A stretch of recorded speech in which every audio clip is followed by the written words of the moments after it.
আমি কত খুশি, আল্লাহ আমার কত আনন্দে বইরা রাখছে লোক হয়েছে। মায়ের বুকের উপর মাথা রেখে পৃথিবী দেখারও সময় হয়নি তাদের। কেউ জন্ম নিয়েছিল কয়েক ঘন্টা আগে, কেউ মাত্র একদিন। ছোট্ট হাত, বন্ধ চোখ, নিঃশ্বাসের শব্দে ভরে থাকার কথা ছিল হাসপাতালের সেই কক্ষ, কিন্তু রাত পেরোতেই সেখানে নেমে আসে মৃত্যুর নীরবতা। আল্লাহ তুমি আমার এই দান দিলে রে, ও আল্লাহ রে। রাত তখন প্রায় 2টা। ওয়ার্ডে এক মা বেশি ঠান্ডা লাগার কথা বললে বন্ধ করে দেওয়া হয় এসি। হাসপাতাল সূত্র বলছে প্রায় 1 ঘন্টা এসি বন্ধ ছিল, আর সে সময় থেকে ধীরে ধীরে অসুস্থ হয়ে পড়ে নবজাতকগুলো। ছোট ছোট শরীরে শুরু হয় শ্বাসকষ্ট। ভোর গড়াতেই আতঙ্ক ছড়িয়ে পড়ে পুরো ওয়ার্ডে।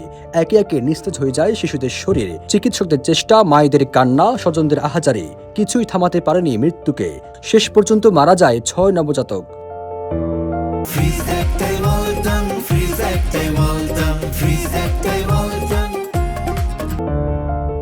হাসপাতাল কর্তৃপক্ষের দাবি যে কক্ষে শিশুদের রাখা হয়েছিল সেখানে পর্যাপ্ত ভেন্টিলেশন ছিল না, তাই এসি বন্ধ থাকায় সাফোকেশন বা শ্বাসকষ্ট থেকে মৃত্যুর ঘটনা ঘটতে পারে বলে ধারণা করা হচ্ছে। রাজধানী মগবাজারে আদ্দিন মেডিকেল কলেজ হাসপাতালে ঘটে এই হৃদয়বিদারক ঘটনা।